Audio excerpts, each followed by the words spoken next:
Dans le milieu underground, il y a des gens qui ont besoin d'utiliser le tatouage comme un exutoire. Donc cette souffrance, ils vont la concentrer dans un tout petit endroit de leur corps. Et souffrir, ça les rend vivants. Et ça, par contre, oui, déjà c'est problématique. Donc on ne tatoue pas pour faire un pansement. On tatoue pour rentrer de nouveau en dialogue.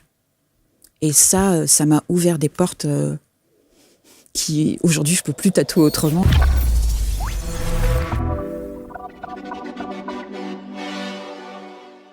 Vous sentez au plus profond de vous qu'il est temps de changer, de devenir enfin la meilleure version de vous-même? Dans cette masterclass exceptionnelle, Luc Baudin, expert reconnu en développement personnel et ancien médecin, vous révèle comment accomplir votre légende personnelle. Découvrez les secrets de la force de la pensée, les clés pour élever votre niveau vibratoire et des techniques éprouvées pour transformer votre vie. Pour assister à la masterclass, cliquez sur le lien en haut à droite de l'écran ou en description de cette vidéo. Chers amis, bienvenue, merci d'être avec nous. Voici une nouvelle rencontre placée sous le signe d'une singularité si particulière et au travers notamment d'une expression corporelle quand on parle du langage des tatouages, du tatou précisément, avec une tatou-thérapeute. Lise Alluin est installée sur les canapés. Bonjour Lise. Bonjour Marc. Vous allez bien? Ça va très bien, merci, ravie. Vous exposez vos tatouages? J'aime bien, j'en suis fière. Évidemment. Est-ce que ces tatouages que vous avez, et bien sûr, on va en parler au travers de votre ouvrage et de ce que vous faites, est-ce que ces tatouages vous ont guéri? Guéri, non. Mais par contre, ils m'ont appris à raconter... C'est une très très bonne question. En fait, ils m'ont appris à permettre à mon corps de me raconter une histoire. C'est vrai que le premier que j'ai fait, j'étais vraiment dans une optique de révolution, puisque à l'époque, je travaillais dans la communication et c'était pas très très bien vu. Et mon patron, notamment, avait lancé dans un couloir moi, le premier qui est tatoué, je le vire.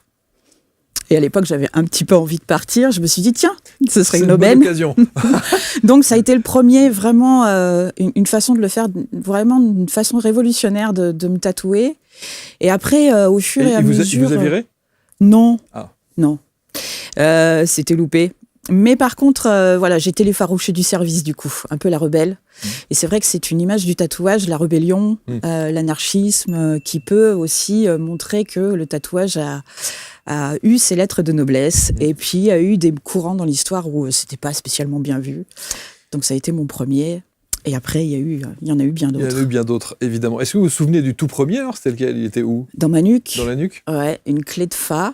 Une clé de fa, pour pas faire une clé de sol. Et après, ça a été des ouïes de violoncelle à l'intérieur de mon poignet, puisque j'étais musicienne et que pour moi, c'était une histoire de faire quelque chose, mais de pas l'avoir tout le temps devant les yeux. Ouais, c'est ça, ouais. Et c'est souvent ça qu'on fait, en fait. Quand on fait le premier, on a peur de se lasser, on a peur que ça vieillisse mal. C'est souvent des questions récurrentes. Et donc, du coup, je l'ai mis derrière. Et en fait, par frustration de pas le voir, j'ai fini par essayer d'en mettre un petit peu à droite à gauche, mais c'était pas du tout mon métier, ni mon chemin de vie de devenir tatoueuse. La vocation n'était pas là au départ. Pas du tout. Et les choses sont venues, et c'est de cela dont on va parler. Évidemment, il y a un ouvrage qui s'appelle Tattoo Soma, et vous allez évidemment, il est en auto-édition. Oui, tout à fait. Vous le procurer, on va mettre le lien autour de la vidéo pour que vous puissiez vous le procurer. ABC Talk vient de me lancer un défi. Peut-on vivre une véritable transformation de vie en quelques heures? Pour cela, nous ne disposons que de 8 heures. Pas plus, pas moins. 8 heures pour vous conduire au cœur d'une expérience immersive absolument unique. Une expérience d'exploration du soi pour vivre et réécrire votre futur et vivre une nouvelle ligne temporelle. J'ai donc condensé en 8 heures un certain nombre d'ateliers issus de mes expériences de plus de 30 ans en hypnose, magnétisme, énergétique et quantique pour en extraire l'expérience Quantum Shift. Je sais, ça semble fou, mais ne cherchez pas à savoir ni où, ni pourquoi, ni comment, mais venez vivre cette expérience absolument transcendantale qui va s'appeler Quantum Shift et vous mener à un niveau incroyable où vous allez sortir de cet atelier totalement transformer. 8 heures pour vous transformer. 8 heures pour vivre une autre réalité. Alors venez vivre cette transformation. Nous n'avons que 8 heures pour y arriver. Je relève le défi et vous ?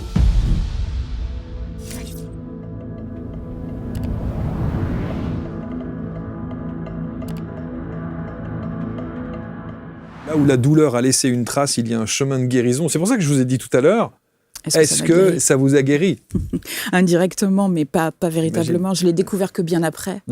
Et c'est pour ça qu'aujourd'hui, j'offre ce chemin-là, puisque c'est vrai que les gens, ça s'est démocratisé, en fait, le tatouage. Mais c'est devenu une marque de fabrique, presque. Hein. Ouais, oui, et puis il y a tout, il y a un style, c'est sociétal, évidemment. Sauf on a assez peu l'occasion de le dire, mais une dimension thérapeutique. Chez vous, en tout cas. Tout à fait. Dans votre approche. Aujourd'hui, oui, mon approche, je ne suis plus tatoueuse, on va dire, traditionnelle. Je vais plutôt prendre le courant ancestral du tatouage, puisque contrairement aux a priori qu'on peut avoir, depuis que le monde est monde, on se tatoue. Et d'ailleurs, quand on va sur votre site, on voit les photos. La momie d'Ötzi, alors bien sûr, ça c'est une des momies les plus célèbres au monde. Il y avait déjà des tatouages. Tout à fait, ouais. Ötzi, il a 5300 ans. Et c'est pour moi une révélation, puisqu'effectivement, moi, je l'ai découvert pendant le Covid. Je n'avais pas le droit de pratiquer.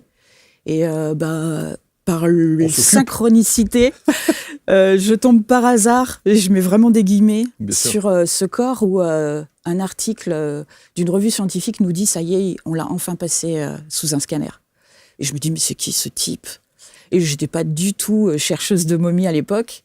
Et quand je vois pendant le confinement qu'il a plus de 60 tatouages sur lui, je me dis, d'accord, 5300 ans, des tatouages, donc je cherche. Il y a un sens. Je découvre des momies et je me rends compte que la plupart des civilisations, des cultures à travers le monde décorent leur corps.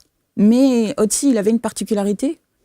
Avant que je découvre les autres, c'est que lui, la plupart des points et des tatouages qu'il a sur lui sont sur des points d'acupuncture. Et ça fait partie de ma formation, puisque avant d'être tatoueuse, j'avais suivi une formation d'acupunctrice. Et là, je me rends compte qu'effectivement, il se tatoue pour se soigner. Et là, ça a été, j'ai mis la main et je suis rentrée dans l'engrenage de cette façon de communiquer avec le corps et d'utiliser l'ancrage, qui n'est pas un jeu de mots en vérité. Et vous êtes... oui, c'est vrai, je n'avais pas fait le rapprochement. Ancrage. Ouais. J'avais pas fait le rapprochement dans cette langue des oiseaux qu'on utilise très régulièrement. Alors, il y a évidemment la momie d'Ötzi, puis vous avez fait d'autres recherches. Et ça, ces images-là, ces photos-là avec ces momies et ces différents tatouages sont sur votre site.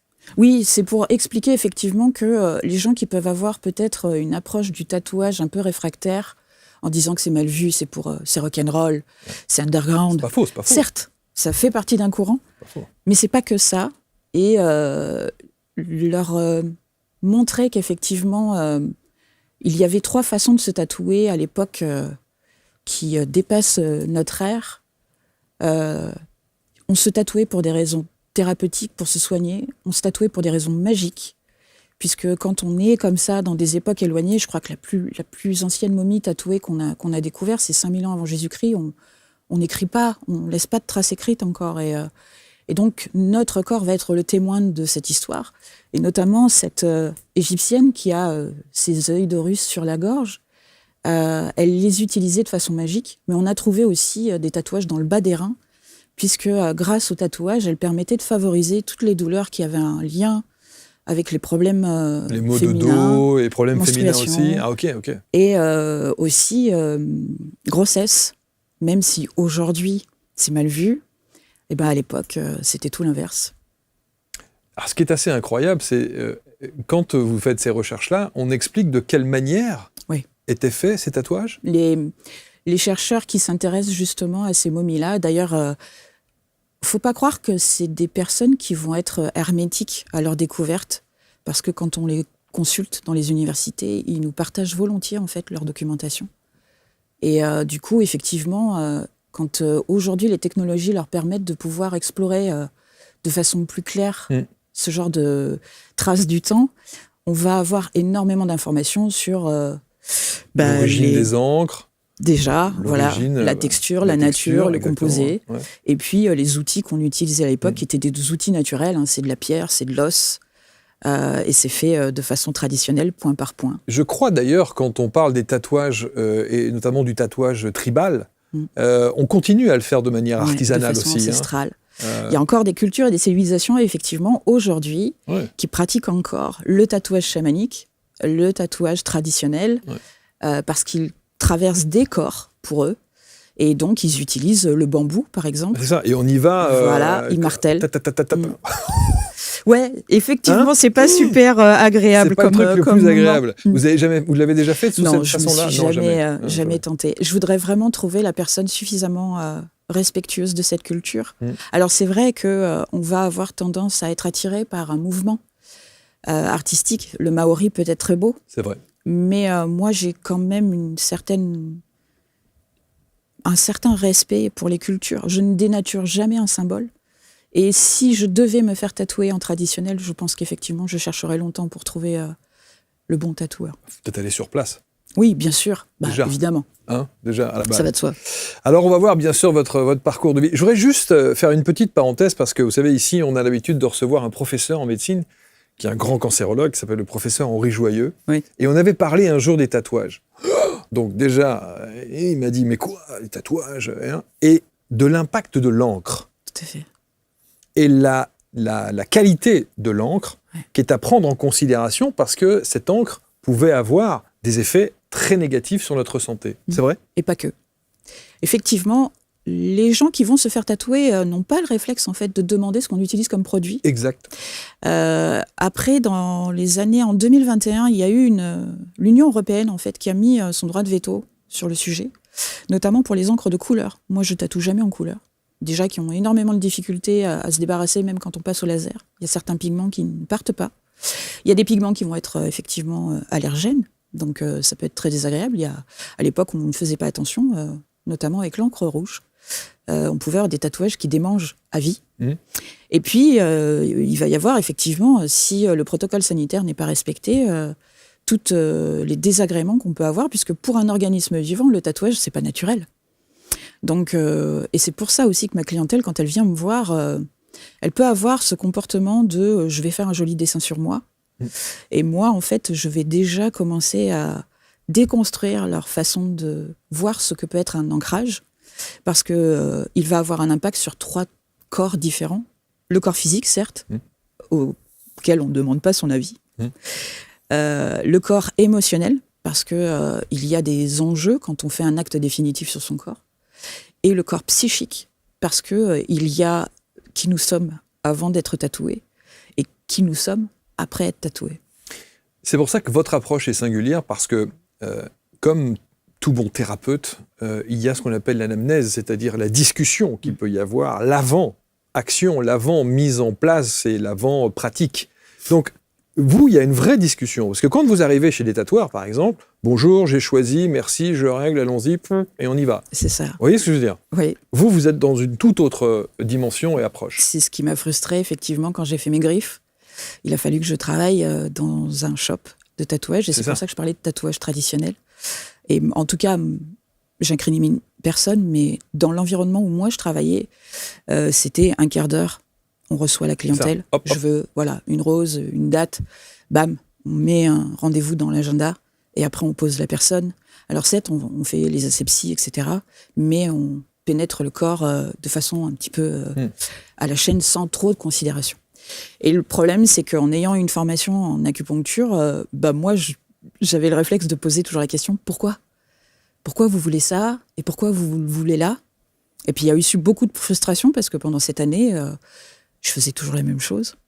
Je veux une rose, je veux une date, je veux un phénix. Et à force, j'ai commencé à me dire qu'il y avait un souci. Donc déjà, j'étais mal vue par mes responsables parce que je prenais trop de temps. Et après, il a fallu que je m'envole parce que j'avais besoin vraiment de faire quelque chose qui me ressemblait beaucoup plus, quoi. Reprendre ma liberté sur la façon de pénétrer un corps. Quel est pour vous, si on devait donner les 3 points essentiels pour choisir un bon tatoueur, dans cette dimension thérapeutique, énergétique, dont on va parler entre le côté thérapeutique, intuitif et énergétique, donc. Les 3 pour sélectionner un bon tatoueur? Vous, évidemment.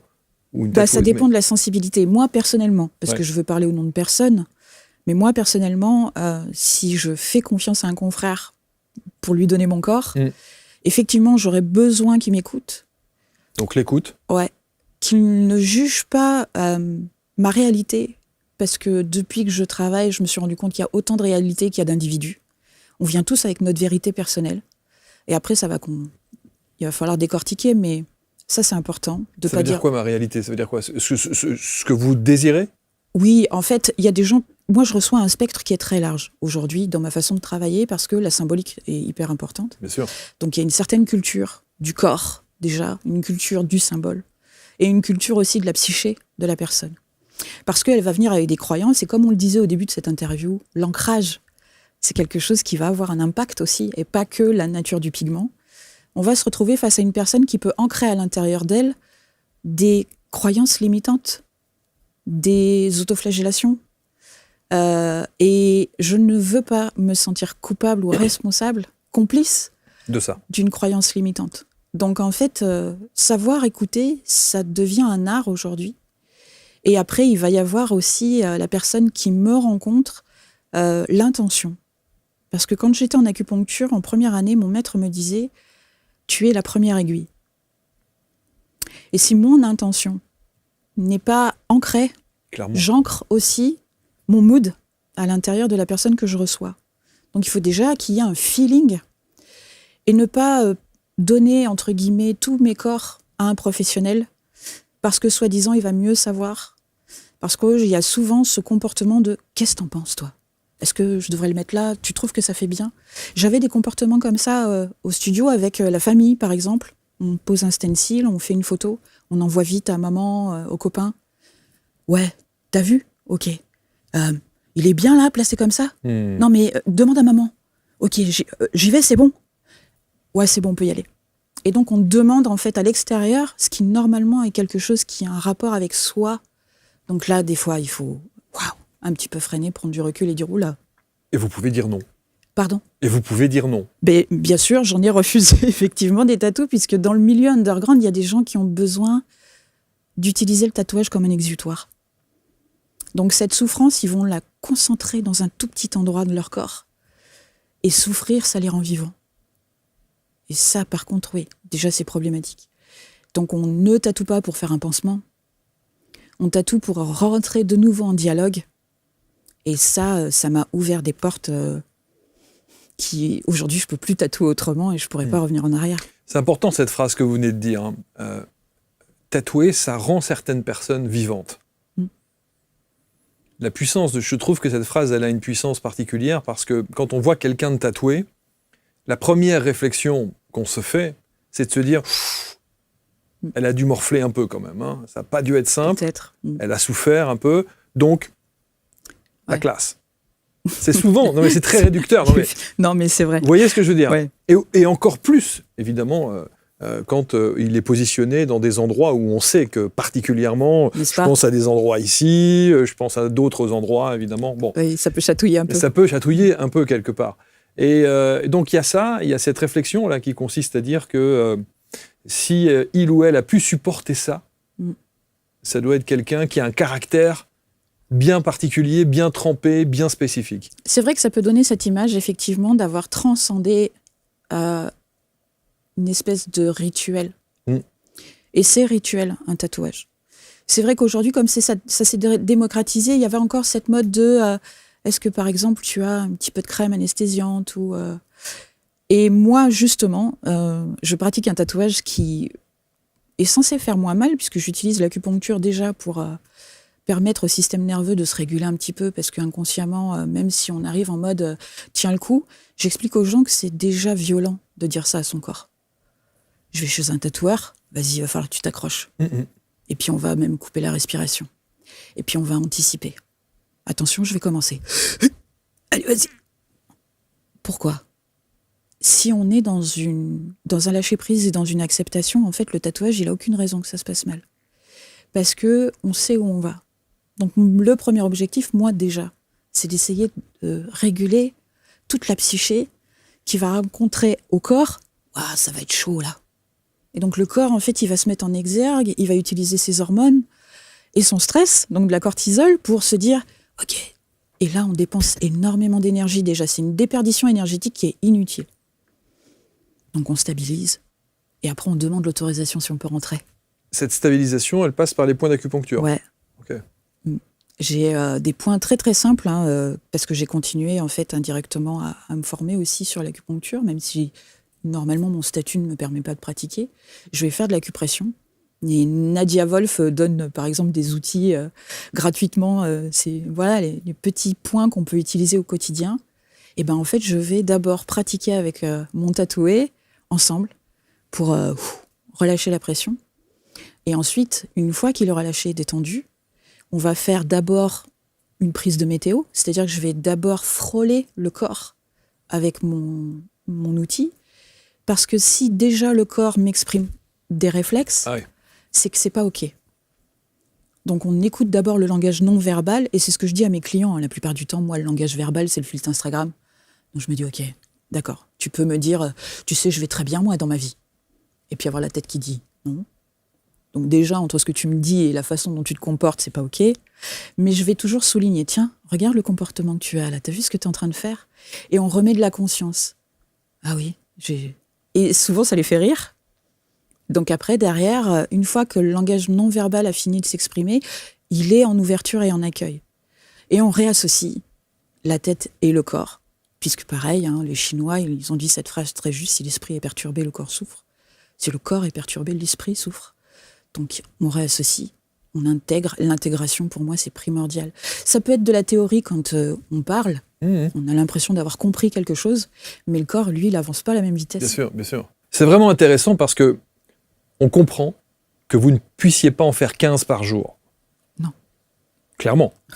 Si vous passez autant de temps à les préparer, à discuter, à échanger, à préparer le corps, à préparer l'esprit, à faire en sorte qu'il y ait une vraie symbiose, pour que tout se passe dans les meilleures conditions, il faut du temps. C'est vrai. Et ce temps, je le prends et ça va souvent être reçu par mes clients de façon un peu singulière et curieuse. Au départ, quand on commence à se poser, on va avoir un langage non verbal qui va un peu froncer les sourcils, se reculer en arrière. On peut avoir un petit peu cette question intérieure avec « qu'est-ce que ça peut te foutre, t'es de la police, pourquoi tu me demandes tout ça ?» Puis j'en sais rien, je me suis pas posé la question. Parce que c'est vrai que souvent quand on va me dire « écoute, je veux un tatouage, mais je sais pas où je le veux. » Déjà, ouais. Ça comprend. Ou alors, je veux un tatouage, mais je sais pas trop ce que j'aimerais. Ouais. Ok. Ouais. Déjà, c'est problématique. Mais le langage non verbal, quand ils vont me dire ça, c'est « je veux un tatouage, mais je sais pas trop où je le veux. » Regarde où tu te touches. Exact. Et là, ça va être « ah oui, j'ai pas fait attention. » Ok. Et forcément, comme le langage du corps est cartographié, ça veut dire quelque chose. Par exemple, le petit tunnelome qui dépasse là de la manche. Ça veut pas dire n'importe quoi. L'endroit où on le met, le corps va avoir déjà sa symbolique à lui. Pourquoi vous l'avez mis là plutôt qu'ailleurs ? J'en sais fiche c'est rien. la grande question. Vous savez quoi, j'en sais fiche. Je sais pas du tout. Je vais tout vous révéler, Marc. C'est vrai ? Dites-moi. Déjà, pourquoi l'unalome ? C'est un symbole qui appartient pas à votre culture. Non. Il est très vieux et il appartient à différents mouvements. On a le Tibet, le Cambodge, et on va avoir un autre courant thaïlandais. Et puis, si on le voit vraiment en entier, vous allez avoir d'abord cette boucle, ce cercle. Ça, c'est la confusion. Tourner en rond, l'ouroboros, le serpent qui se mord la queue, je pars d'un point A, je reviens au point A. Donc il arrive quelque chose dans ma vie où j'ai été perturbée, confus, perdue. Et la vie, ensuite, se détache. Je vais commencer à faire mon expérience. Je vais créer des boucles. Et ces boucles, elles vont se resserrer au fur et à mesure. Parce que l'expérience, c'est à force de répéter quelque chose, je reste moins longtemps dans le cycle. Et donc, j'en sors. Ensuite, la barre, cette espèce de petit électroencéphalogramme là qu'on voit, plus la ligne, elle n'existait pas. Elle a été rajoutée en fait au XXe siècle. Cette ligne-là, elle vient de parler d'alignement. On a intégré, maintenant on est dans une stabilisation. Et le point, c'est l'être. C'est la conscience. Et vous l'avez pas mis n'importe où, vous l'avez mis sur la tranche du bras, Oui. au niveau de l'ulna. Donc la nomenclature, c'était radius cubitus, donc on est sur le cubitus, donc l'ulna. Et on est sur le mouvement d'un bras qui a soit pas pu se protéger face à des coups de la vie, soit qui a dû trancher. Parce que le tranchant du bras, dans les arts martiaux, c'est celui qui prend les décisions et qui tranche. Donc en fait, dans votre vie, il y a eu un chaos jusqu'à ce qu'il a fallu que vous preniez des décisions pour trancher et retrouver votre verbe être. Incroyable. Incroyable. Jamais personne ne m'a décrit l'unalome de cette manière-là. Moi, je vais vous dire, j'étais resté, sur une culture tibétaine. 2, ma description, quand on me demande qu'est-ce que ça signifie, j'étais pas du tout rentré dans ce détail-là. Et j'avais même pas fait le lien avec mon existence. Je disais, ça, c'est le commencement de la vie, les aléas de la vie qui nous mènent à un moment donné jusqu'à être. Alors, ça rejoint un petit peu ce que vous dites. Ça rejoint un unalome, Oui. puisque ces cultures-là, c'est la façon dont ils ont voulu représenter ce que c'est que l'existence. L'expérience, le verbe être, rejoignez l'alignement avec la conscience. Mais c'est pas un unalome, c'est votre unalome. C'est pas la même chose. Vous en avez un comme ça ? Non. Non. Non, moi j'ai un triangle tête en bas. Ah Donc ouais. j'ai un calice, le symbole de la Ce sera féminité. peut-être un des prochains pour moi. Alors, on a bien compris avec vous, Lise, que l'approche du tatouage, la symbolique du tatouage, tout ça ne se fait pas au hasard, tout ça se réfléchit, ne se fait pas sur un coup de tête. C'est pas non plus, je trouve, c'est pas nécessairement quelque chose qu'on offre aussi. Ça doit être une démarche très personnelle. Moi, c'est ce que je revendique. Ouais. Après, c'est vrai que j'ai commencé à rentrer aussi dans ce courant-là parce que j'ai fait beaucoup d'observations. Effectivement, le tatouage est quelque chose que l'on peut offrir. J'ai des gens qui sont venus avec des chèques cadeaux, etc. Évidemment, j'ai des gens qui sont venus avec des tatouages en me disant « j'ai fait ça sur un coup de tête ». J'étais avec des potes, on était à la plage, on s'est dit « allez, j'ai fait ça avec ma meilleure amie ». L'inconvénient, c'est qu'on se retrouve en fait avec des gens qui finissent par se rejeter parce que si les événements de la vie font qu'ils vont être trahis, ils vont me dire je sais pas ce qui m'a pris, ça me ressemble plus, je suis plus en harmonie avec cette personnalité-là. Donc on va rejeter une part de soi. Et ça aussi, c'est violent. Donc effectivement, je vais toujours soit refuser, soit poser des questions. Mais il y en a pour tous les goûts. On peut rentrer dans un job traditionnel et continuer à se tatouer comme on a envie. Est-ce que il y a une dimension, alors évidemment qu'il y a une dimension énergétique puisque vous en parlez notamment et vous faites ces tatouages énergétiques, mais ça veut dire quoi ? Ça veut dire qu'il peut y avoir aussi des énergies négatives à se tatouer ? Bien sûr. C'est-à-dire que le tatouage peut impacter notre énergie, notre façon d'être, nos comportements, peut rayonner dans notre entourage d'une manière particulière au point de l'impacter négativement, c'est possible ? Oui, en fait, comme je vous disais, je reçois une clientèle qui est très large. Et je vais avoir des gens qui vont travailler dans l'énergétique, justement, qui vont me dire qu'ils sont très spirituels, etc. Puis je vais avoir des gens très cartésiens. Ils ont leur propre réalité et leurs propres croyances. Et donc, du coup, ils vont venir imposer sur eux quelque chose qui a un rapport avec... alors, souvent, je me rendais compte que les gens venaient porter une mémoire. Je viens d'avoir des enfants, je vais faire la date de mes enfants, je vais faire leur prénom. Pourquoi ? Parce que je les aime. D'accord. Mais est-ce que tu penses sincèrement que quand ils vont voir ce tatouage que tu as fait pour eux, ils vont se dire « Ah, elle-même. C'est une date, c'est un prénom. Ça peut être n'importe qui. Comment on peut savoir que c'est tes enfants, ta grand-mère ou quelqu'un d'autre ?» Et là, je commence à leur dire qui cette personne était. Quel genre de femme ou quel genre d'homme, quelle empreinte il a laissé dans sa vie. Et là, on va commencer à rentrer dans du transgénérationnel, dans de l'histoire familiale, dans le langage non-verbal et l'inconscient. On va se rendre compte que finalement, ce qu'on va ancrer à l'intérieur de nous peut devenir aussi très limitant.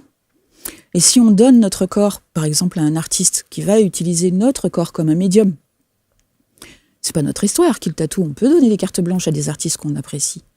Mais la symbolique qu'il va ancrer, il va mettre aussi une intention et donc une énergie. Et en énergétique chinoise, justement, en fait, j'ai compris que l'énergie, c'est pas quelque chose qui se coupe.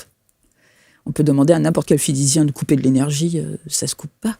Par contre, ça peut se dévier. On le voit dans les télomères ou les connexions neuronales. On va pouvoir créer de nouveaux courants et de nouveaux chemins. Et moi, mon objectif, c'est ça. C'est comme les gens qui font des NDE, par exemple, ils ont dit quelque chose de très juste, en fait. Quand ils sont de l'autre côté, ils expriment qu'ils voient à 360 degrés. Et moi, j'essaye de permettre à la personne de prendre de la hauteur et de regarder l'histoire sous tous ses angles.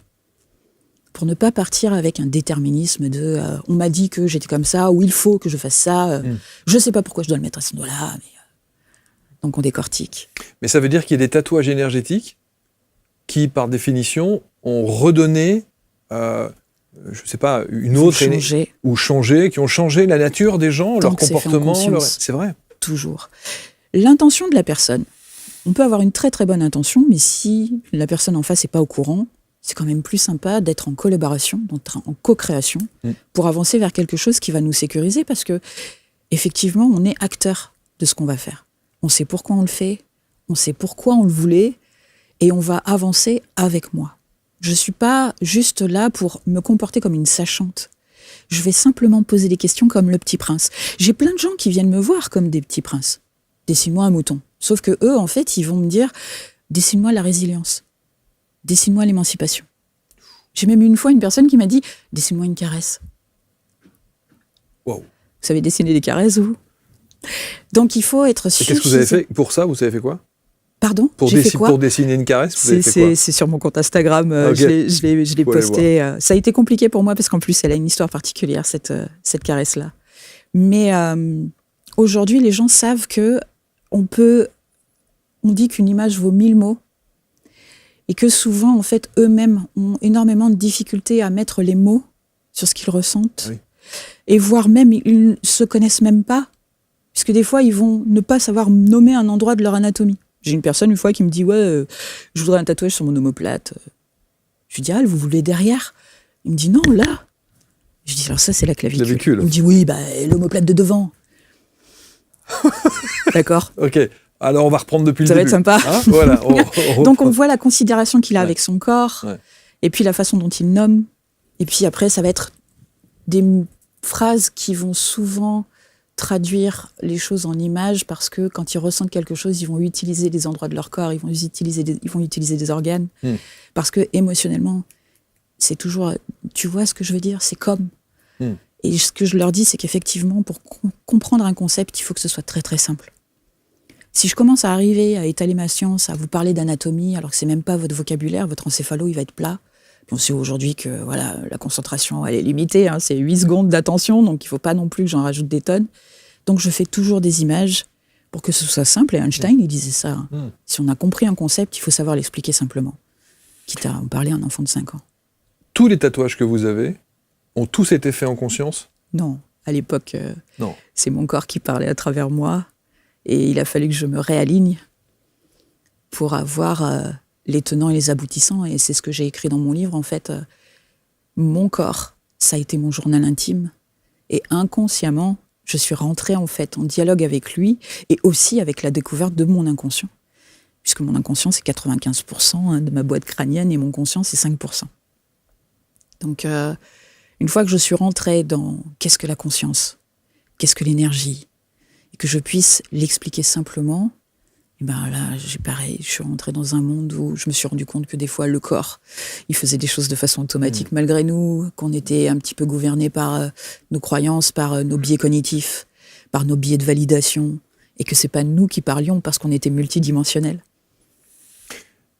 Est-ce qu'il y a une différence, énergétiquement parlant, entre quelqu'un qui fait un tatouage en écriture, avec un texte, avec une phrase, avec une punchline, avec une accroche, et quelqu'un qui fait un tatouage comme par exemple celui qui est sur le visuel, donc avec pour le coup un symbole? C'est ce que je vous expliquais, c'est vrai que des fois il y a des gens qui vont avoir du mal à exprimer certaines choses, et une image va valoir 1000 mots. Mais je peux avoir effectivement d'autres personnes qui ont besoin, il y a plusieurs catégories, il va y avoir des gens qui vont être dans le son, dans la vibration, ils ont besoin en fait qu'ils soient entendus. J'ai des gens qui vont être kinesthésiques. Et je vais avoir des gens qui vont être très dans la psyché, dans le mental. Et ce que je fais notamment avec le Bazi, c'est une métaphysique chinoise, je vais essayer de catégoriser les gens comme ça un petit peu avec leur énergie, s'ils sont plus feu, plus métal, plus bois, et ça va me permettre simplement d'adopter mon langage au leur. Et des fois, de façon très simple, vous allez voir que vous pouvez rentrer en communication avec les gens parce que ils vont te dire « T'entends ce que je dis ? Tu sens ce que je veux te raconter ?» Et où ils vont vous toucher. Et là, je vais savoir qu'en fonction de leur comportement, ils vont être soit kinesthésiques, soit auditifs. Donc, en fonction de ça, on va prendre le courant pour être sur la même longueur d'onde. Et là, c'est encore une histoire d'énergie. Quelle approche extraordinaire. Alors, on va montrer quelques exemples, parce que c'est toujours intéressant quand on parle de ces tatouages thérapeutiques ou intuitifs ou énergétiques qu'on puisse visualiser. Et vous en avez mis évidemment quelques-uns. Alors, là, par exemple, on est sur du tatouage purement énergétique. Oui. Vous avez parlé, notamment sur l'histoire de la tranche, l'avant-bras, que le positionnement de ce tatouage énergétique est très important. Alors celui-là, en tout cas, cette pratique-là, la pratique du tatouage énergétique, c'est uniquement des tatouages qui vont être sur des points d'acupuncture. Ok. Donc on fait le profil énergétique de la personne en utilisant le Bazi. Et une fois que j'ai, encore une fois, fait son profil, elle va me valider ou non si ce profil-là lui parle. Si ça lui parle, je vais cartographier en fait le corps avec les différents méridiens pour essayer de compenser ou de faire circuler ce qu'on appelle une stagnation, un excès ou un vide. Et donc là, on va avoir les méridiens qui vont nous aider à stimuler un corps pour qu'elle retrouve son indépendance et réintègre son corps. Parce qu'en fait, aujourd'hui, je me suis rendu compte que depuis que je pratique, mon fauteuil était un peu un confessionnal.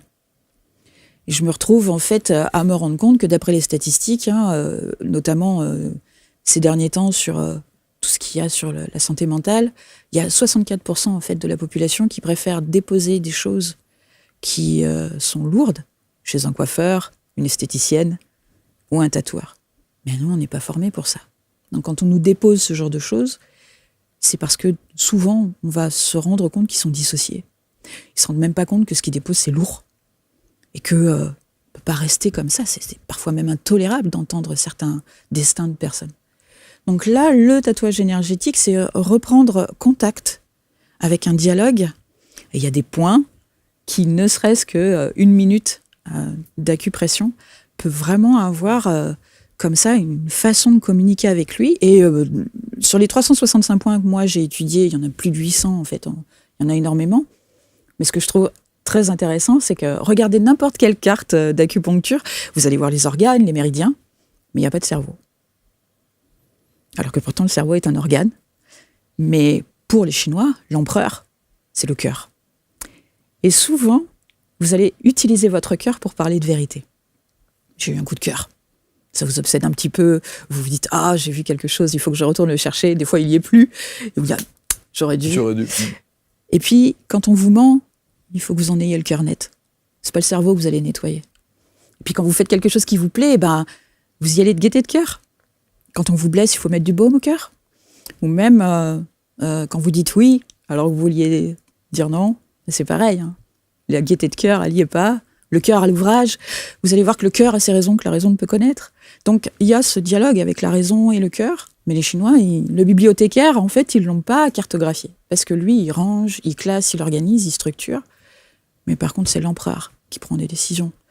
Donc on redescend au centre de sa vie, au cœur de sa vie, pour retrouver cette stabilité. Ces gens qui ont cette culture de l'acupuncture, de l'énergétique, etc., c'est des façons de tatouer qui vont beaucoup leur parler. Mais ça veut dire que lorsque quelqu'un vient vous voir pour un tatouage énergétique, entre ce qu'il souhaite, l'endroit où il souhaiterait l'avoir... Non, c'est pas lui qui choisit. C'est pas lui qui choisit pour le coup. C'est le corps. Ouais, on va laisser le corps parler. Donc là, c'est assez... Je voudrais bien un petit tatouage ici, mais non, en fait, il faut que tu l'aies dans le bas des reins. Voilà. C'est pas du tout... on est bien d'accord. Non, c'est une pratique parmi mes pratiques. C'est ça, ouais, Quand on veut quelque chose qui va être symbolique, là, on va plutôt être sur du tatou soma ou du tatouage intuitif. Le tatouage énergétique, lui, il a son rôle. Son rôle, absolument. Alors justement, le tatouage intuitif, on voit les deux. Alors ce tatouage intuitif-là, et notamment celui de droite qui est très impressionnant, pour le coup, on a le sentiment parfois, quand on voit celui de droite, qu'il est peut-être un peu moins esthétique visuellement. Pourquoi intuitif de cette manière-là ? Si on devait décrire celui-là, celui de droite ? Alors ça, c'est le modèle qui tire les cartes, en fait, que je n'ai pas tatoué. Mais c'était surtout par rapport au fait que les oracles vont être une façon de travailler pour obtenir, en fait, un tatouage intuitif. Dans cette pratique, il y a une façon d'écouter le corps, mais on va surtout se connecter à ce qu'on appelle l'intuition. Déjà, on nous éduque en pensant qu'on a 5 sens. En réalité, on en a 9. Et Albert Moukiébert en parle très très bien d'ailleurs.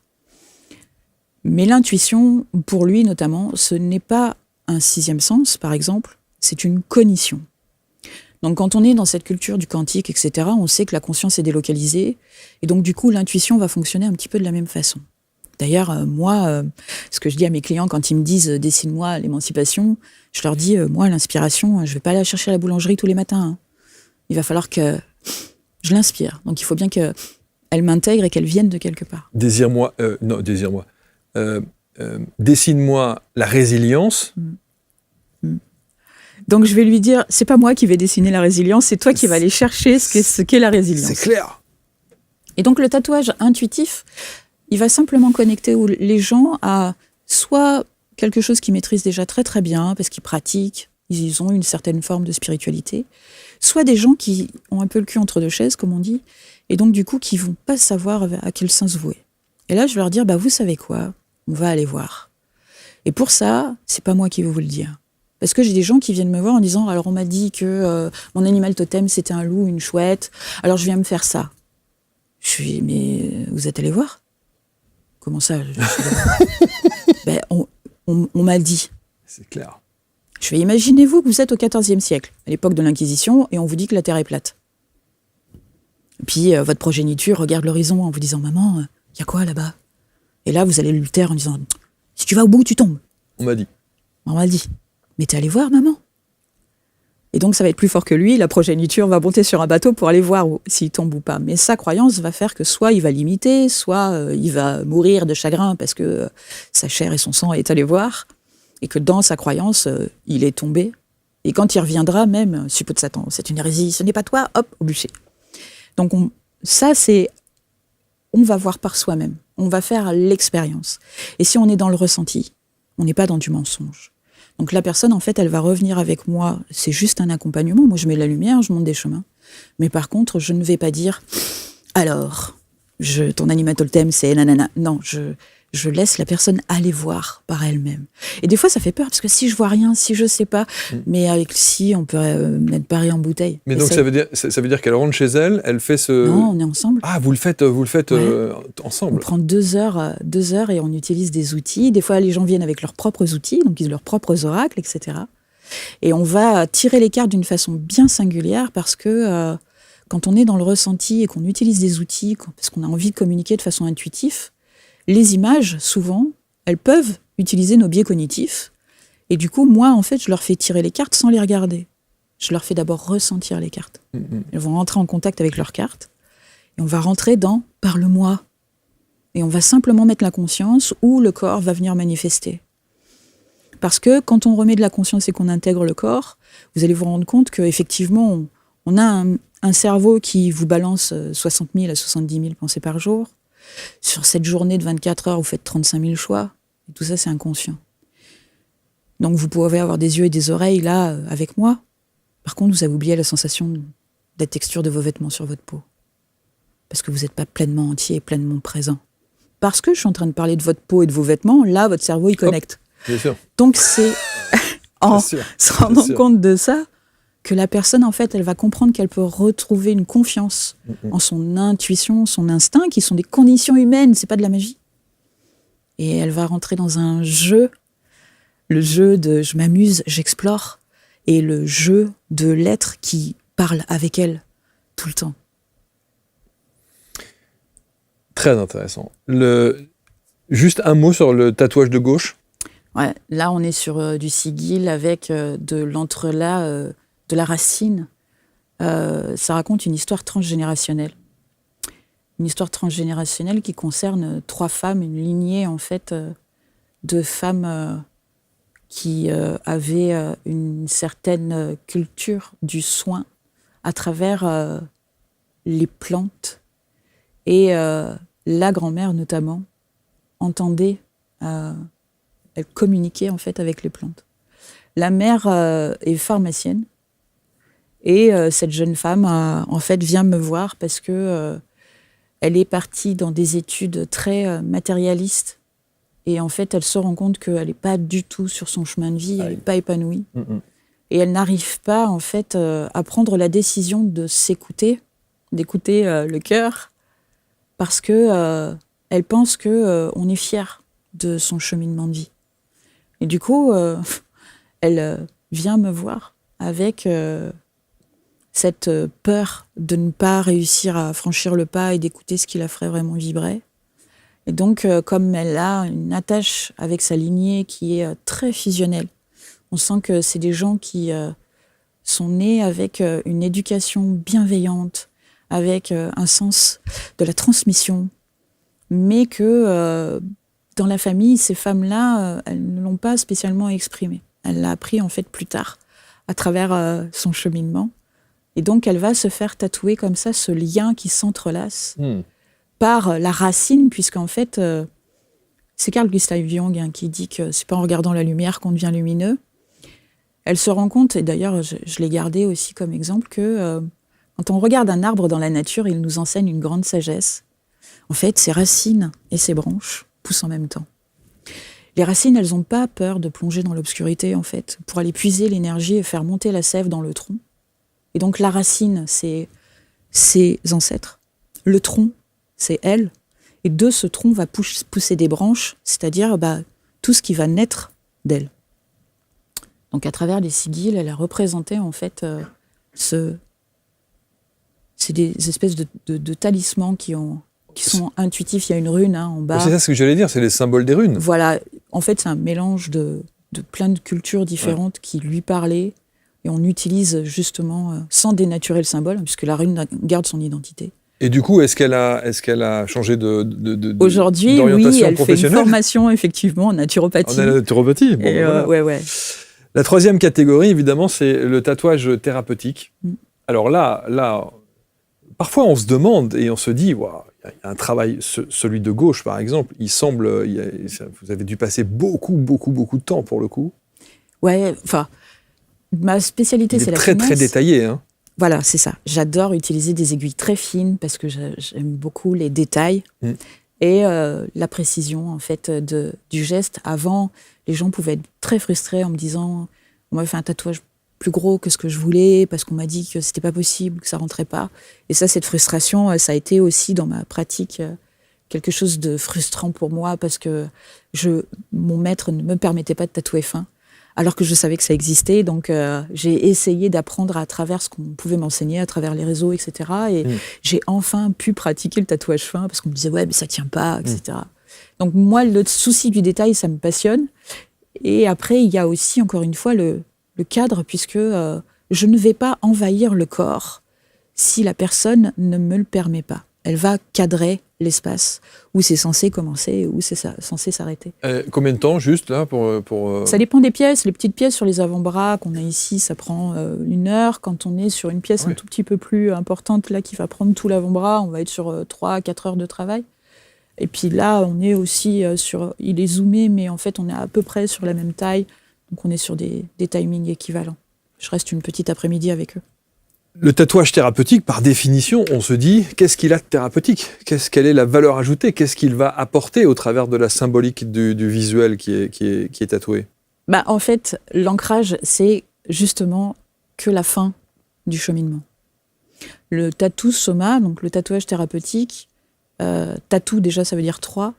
Donc on commence déjà par calmer la psyché.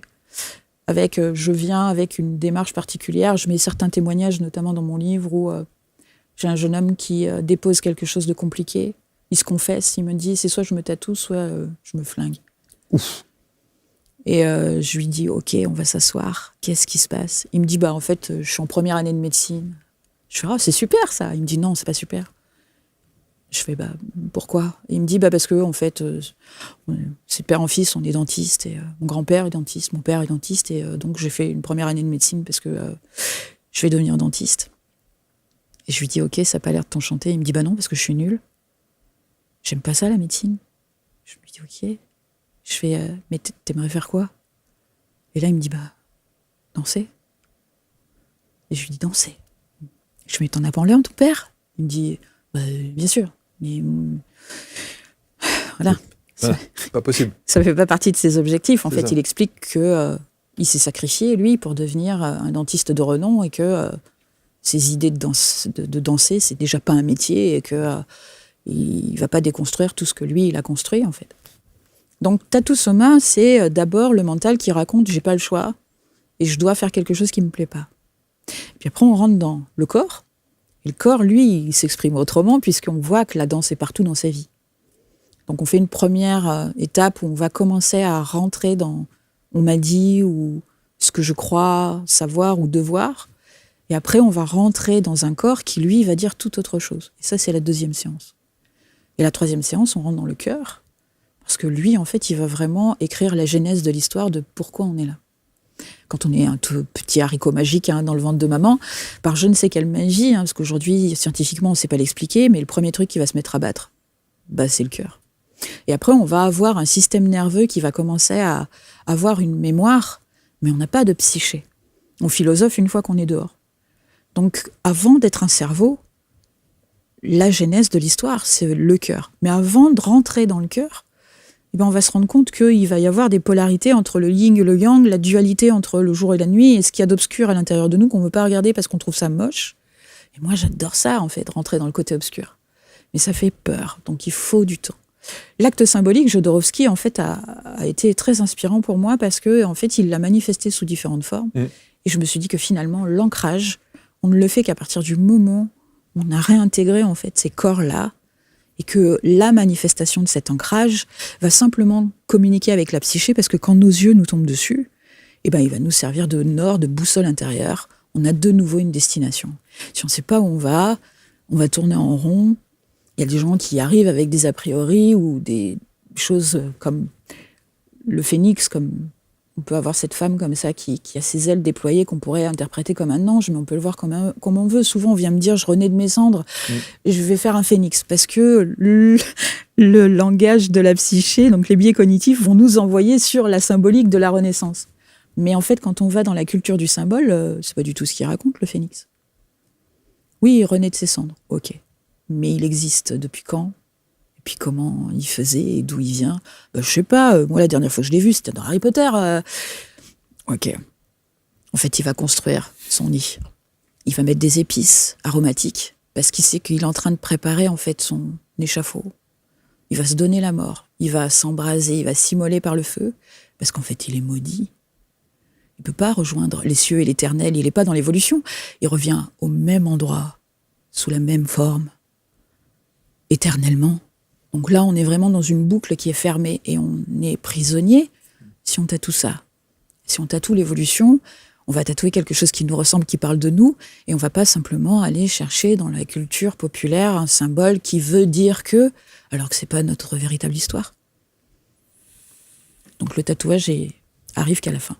En une phrase, pour chacun des exemples là, celui de gauche avec l'arbre et en ses racines cette roue ancrée, quelle est la signification? On a une personne qui est très dans le mental en fait avec les rouages, donc c'est le petit vélo qui tourne. Il y a des gens comme ça qui ont énormément de mal à se détacher de leur langage intérieur qui va venir les polluer. Et on est sur l'arbre, donc forcément l'arbre de la connaissance, on est sur les ramifications. On va être sur je vais m'offrir la possibilité d'accepter mon arborescence, parce qu'on est sur un profil atypique, donc qui pense par arborescence, et d'accepter aussi de communiquer avec mon mental, mais une fois que je sais qui parle, je vais choisir en fait le cheminement. Donc dans la psyché, en fait, on a cette espèce d'histoire comme ça qui vient raconter qui nous sommes dans notre atypie. Ici, on est vraiment en fait sur un symbole qui a une histoire de corps blessé, violenté, sur du féminin sacré. On est sur une histoire d'inceste. Ça, c'est une femme qui s'est fait tatouer ça? Ouais. Et là, on est purement sur un symbole énergétique qui va venir parler en fait d'un comportement impulsif et compulsif. donc de feu, un tempérament en fait qui est très dans la tension nerveuse et qui apprend en fait à gérer son feu. Et donc on a la manifestation d'une boussole avec les 4 points cardinaux. Donc on a la possibilité de laisser manifester en fait notre nature profonde, parce que de toute façon si on chasse notre naturel, il revient au galop, mais en gardant à l'horizon en fait notre destination. Donc ces 4 points cardinaux qui vont m'indiquer le nord. Sur un tatouage thérapeutique, ou même sur les autres, énergétiques ou intuitifs, vous revoyez les gens quelques temps après? Alors j'ai s'il des y a gens une qui reviennent. évolution, ou s'il y a quelque chose qui a changé dans leur vie pour le coup? Ouais, ça m'arrive. Je vais avoir différents profils. Je leur dis toujours que mon accompagnement, en fait, il se termine à partir du moment où il est ancré, donc stabilisé, et la cicatrisation est terminée. Donc là, on va couper le fil et ils s'envolent de leurs propres ailes. Je vais avoir des gens que je vois qu'une fois et qui disparaissent. Et puis, je vais avoir des personnes qui reviennent parce que une fois qu'on a écrit cette première histoire, en fait, on a envie d'aller plus loin. Donc, on continue les chapitres. Par contre, tous les outils que je leur donne, c'est vraiment pour avoir une autonomie et pouvoir même après les utiliser par eux-mêmes. Donc, ils aiment bien jouer avec leur corps, avec les corps, mais des fois, ils reviennent me voir parce que c'est mieux d'avoir un regard extérieur pour continuer à cheminer. Et puis aussi, une interprétation artistique de ce qu'ils souhaitaient avoir, parce qu'on reste dans l'esthétique aussi, il faut que ça leur plaise. C'est vraiment, vous avez vraiment une approche très très singulière et je trouve ça absolument passionnant. Je voudrais montrer encore un autre exemple que vous mettez sur vos réseaux. Ça aussi, il est impressionnant celui-ci. Ouais, ça c'est quoi? C'est de l'intuitif, du thérapeutique ou de l'énergétique? Ça c'est de l'intuitif. Intuitif? Ouais. On est sur une personne en fait qui a un chakra de la gorge qui est coupé, qui va avoir un langage du corps. Ouais, elle va pas parler très fort. Elle va avoir les épaules comme ça qui sont rentrées vers l'intérieur, qui m'explique que de toute façon, c'est un fantôme dans sa société, là où elle évolue, à tel point que des fois, même quand il y a des réunions, on oublie sa chaise. Et là, en fait, quand on est invisible... Ça, elle est transparente, c'est sûr. Ouais. On va, justement, avant d'arriver dans une manifestation où il faut, quand on passe de quelqu'un qui va avoir un chakra de la gorge complètement inexistant, à assumer de porter quelque chose... Bon, j'en ai pas, qui va dépasser du décolleté, qui va agir comme un bijou, c'est que vraiment, à travers la chair, on va venir manifester une transcendance. Et là, on est vraiment sur du rituel. Donc, on intègre dans tous ces corps cette libération de « Ok, maintenant je parle et on m'entend ». C'est une grande gueule maintenant? Non, ça va? Alors non, mais effectivement, mais bon, elle a appris à prendre sa place, à utiliser sa voix. Un petit dernier. Ouais. Il y a de la géométrie sacrée, là. Ouais, tout à fait. Ouais. Là, on va être purement sur de l'intuitif. On va être sur juste une histoire. Donc, on est sur un bras gauche. Et dans l'énergétique, quand on se fait tatouer à droite et quand on se fait tatouer à gauche, ça ne veut pas dire la même chose. Oh, alors à gauche, ça veut dire quoi? À gauche, on est côté cœur. Donc, on est dans du sentimental. Les publicitaires l'ont bien compris. Où est-ce qu'ils mettent Nike? Où est-ce qu'ils mettent Lacoste? Au-dessus du cœur. Donc, quand on a nos... Quand on a nos insignes, etc., on met côté cœur parce qu'on défend notre patrie. Donc, on est dans aussi l'altruisme. On tend la main. On est dans l'excroissance, en fait, de là où on a le cœur sur la main. Donc, on est un altruiste et on va venir être un sauveur. On va être dans le don de soi. Et donc, du coup, soit on utilise l'altruisme du côté vertueux et on est des guides, on montre le chemin, on accompagne, soit on est dans le côté vicieux et on se noie, en fait, à force de tendre la main parce que on est altruiste, parce qu'on comble un vide. Si je fais une bonne action, on me remerciera et on me verra et je donnerai du sens à ma vie. Mais forcément, les oui, où on ne sait pas dire non, on finit par se noyer, en fait, dans cet altruisme. Donc là, on vient canaliser l'altruisme, c'est je m'aide côté cœur. Donc j'ai décidé d'accepter aussi de m'aider moi avant d'aider les autres. Et côté droit, on est plus sur de l'individuel, du 1, donc du yang, du masculin. Et donc on est plutôt dans de l'action, dans du faire. Donc, les gens qui vont avoir des yin un peu trop grands, on peut essayer de les forcer de tatouer un peu à yang, mais on va écouter yang. Et les gens qui sont trop yang, on va essayer de stabiliser en essayant de rentrer un petit peu, mettre un petit peu de yin dans leur yang. C'est vraiment incroyable parce que j'ai très envie d'en avoir un second. Et comme j'en ai un donc ici, je me suis dit, tiens, je voudrais en avoir un autre de ce côté-là. Et évidemment, il y a donc la partie cœur, puisqu'on est sur côté cœur, sentimental. Côté cœur, sentimental, bon, ok. Et je me posais la question de savoir qu'est-ce que je vais bien pouvoir mettre à droite. Mais déjà, la signification que vous exprimez au travers du côté droit et côté gauche, la spécificité, c'est déjà très intéressant comme approche. Et si vous avez envie déjà, dans l'altruisme et le don de soi, c'est pas approuvé, Marc, on le sait, sinon vous feriez pas ça.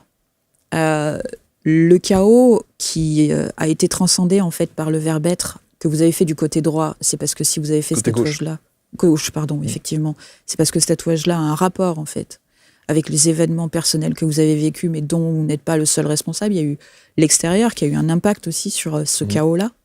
Donc vous avez réintégré cette histoire de vie. Et maintenant, quand on va tatouer dans le droit, on va être dans la manifestation de l'action. Donc de l'acte, vous continuez en fait à construire avec déterminisme en fait vos objectifs. Donc on va être dans du soi, dans du yin, donc dans du yang, mais pas un mauvais yang. C'est un yang qui vous montre juste, on a notre destination, maintenant on l'assume et on l'affirme, et nos choix en fait sont alignés. Alors je pourrais vous poser encore 12 000 questions, mais je voudrais qu'on va terminer l'émission, mais juste sur les parties du corps, très rapidement, pour nous dire qu'est-ce que ça signifie. Est-ce que quand vous parlez du bras droit ou du bras gauche, c'est la même chose pour la jambe droite et la jambe gauche ? Tout à fait. C'est la même chose. L'énergie fait un cycle. Donc elle va tourner à gauche, et puis après elle va remonter à droite, elle va tourner. Donc que ce soit jambe droite, cheville droite, bras gauche, épaule gauche. C'est pareil. Voilà, c'est du yin. La nuque. Alors, quand on met souvent des tatouages derrière, moi le premier ça a été derrière, vous allez dire loin des yeux, loin du cœur. Derrière, c'est le passé. C'est quelque chose qu'on ne voit pas. Donc souvent, c'est un message qu'on va envoyer à ceux qui nous précèdent, qui même me suivent, mais par synchronicité, si tes yeux tombent sur mon tatouage, c'est que le message t'est destiné. Et c'est pas moi que ça concerne. Donc des fois, je trouve ça très curieux, des gens parfois qui me disent « je veux un tatouage pour mes enfants, mais je vais le mettre dans mon dos ». C'est bien, mettre les enfants derrière soi, c'est curieux, mais intéressant, on va essayer de comprendre pourquoi. Donc la nuque, en plus, c'est vraiment l'architecture qui va tenir la tête. Donc on va être en communication vraiment avec la fondation de cervicale, voire trapèze jusqu'à articulation des épaules. C'est la structure des fondations, j'appelle ça comme ça, même jusqu'aux clavicules. C'est les responsabilités. Et c'est le poids, si on met derrière, parce que c'est une zone qui est très mal vue, le dos. On parle dans mon dos, on m'a poignardé dans le dos. Donc on a peur du mauvais œil. Donc on essaye de calmer la peur avant de manifester un ancrage là. Le visage. Ah, le visage, c'est du traumatisme pur pour moi. Parce que selon la façon dont il va être couvert, c'est le lien que je vais avoir avec l'autre, mon visage. Mes micro-réactions, mon petit sourcil qui se lève, va envoyer des informations sur mon état émotionnel. Si je couvre ça avec du tatouage, je vais perturber l'information. Donc je suis en train de me protéger et je peux même empêcher une certaine séduction. Je peux empêcher une communication. Donc quand on tatoue le visage, on est vraiment sur des personnes qui ont peur du lien à l'autre et qui ont besoin de masquer ce lien-là pour ne pas être lu comme un livre ouvert, même si les yeux sont le reflet de l'âme, donc c'est peut-être perdu, mais quand on tatoue le visage, c'est que là, on a atteint un level. Et quand les yeux sont tatoués, évidemment. Là, c'est encore. Et c'est pour ça que je parlais vraiment de mutilation. Là, on est dans de l'expression il y a du cas. Ouais. Le dos ou le bas du dos. Donc le dos, bas du dos, en fait, j'en ai plein le dos. Voilà. Je suis rincée, donc on est sur de la manifestation de fatigue. Quand on est dans du chakra, on va être entre le chakra sacré et le chakra racine. On vient s'ancrer. Donc on peut avoir des gens comme ça qui manquent d'ancrage et qui vont venir manifester en fait les lombaires. On va être dans le sacro-iliaque, donc on va être dans quelque chose des fondations, les fondements sacrés. Donc là, pareil, quand on est dans cette architecture-là, tout dépend du message. Et quand on vient tatouer de la libération dans le sacro-iliaque, c'est qu'on a fait suffisamment ce cheminement pour pouvoir manifester ça. Si par contre ce cheminement a été inverse et qu'on vient tatouer des remember, oublie pas, là on va venir affaisser le temple du sacro-iliaque, donc tous ces deux chakras-là qui nous demandent en fait d'être enracinés. Si on s'enracine trop fort, le bateau il peut pas quitter le port, donc on va se sentir limité et on va me dire je comprends pas en fait. Chaque fois que j'essaye de faire quelque chose, j'avance pas. Et pour terminer, alors c'est vrai qu'il y a aussi cette partie-là, c'est-à-dire que vous avez des gens qui veulent des tatouages sur l'aine ou sur les parties sexuelles, par exemple. Est-ce que ça a une signification particulière ? Alors, j'ai failli être baptisée à l'époque où j'ai fait mes premières armes, mais j'ai échappé à ça. Je refuse de toute façon de tatouer les parties intimes. Par contre, quand on va être dans l'aine, la hanche, on va être dans le bassin, donc on va être dans la sphère créatrice. C'est là, en fait, où naît la créativité, puisqu'on crée avec ce chakra-là, le chakra sacré, la manifestation. Il y a le cordon ombilical qui va venir nous intégrer aussi tout le champ informationnel de la lignée. Donc, en fait, je crée un livre, je crée une entreprise, je crée un enfant. Je vais venir manifester, en fait, cette créativité dans mes hanches. Je vais venir avoir instinctivement besoin de me tatouer, là. Le salon s'appelle... On parle d'un salon. C'est un studio privé. Un studio. Ouais, studio. C'est pas grave, un cabinet. studio, ouais, c'est vrai. Ouais. C'est très intime. Exactement. Onirix. Studio, ouais. Studio.com. Allez sur les réseaux sociaux pour suivre Lise.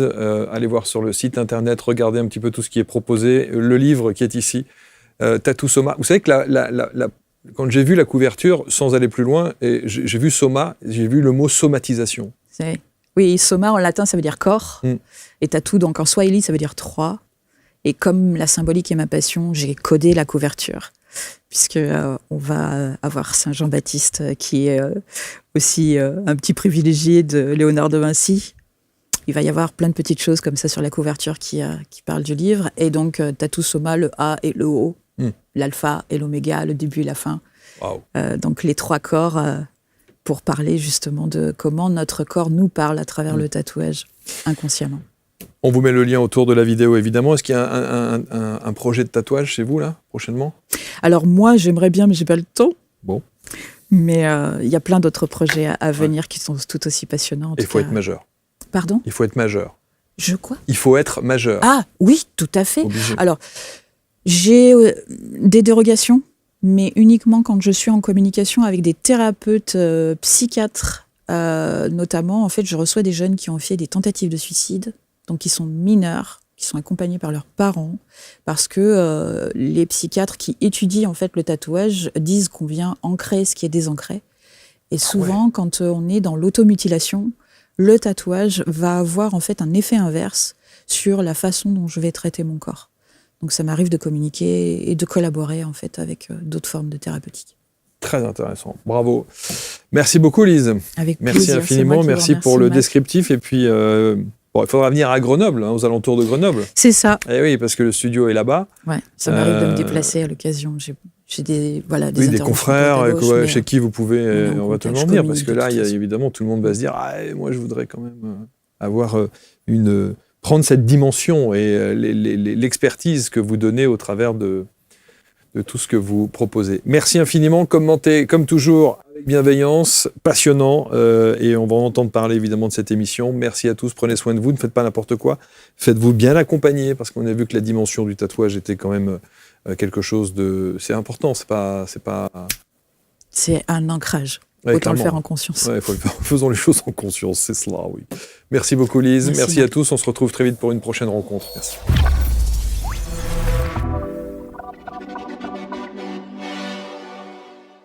Vous sentez au plus profond de vous qu'il est temps de changer, de devenir enfin la meilleure version de vous-même ? Dans cette masterclass exceptionnelle, Luc Baudin, expert reconnu en développement personnel et ancien médecin, vous révèle comment accomplir votre légende personnelle. Découvrez les secrets de la force de la pensée, les clés pour élever votre niveau vibratoire et des techniques éprouvées pour transformer votre vie. Pour assister à la masterclass, cliquez sur le lien en haut à droite de l'écran ou en description de cette vidéo.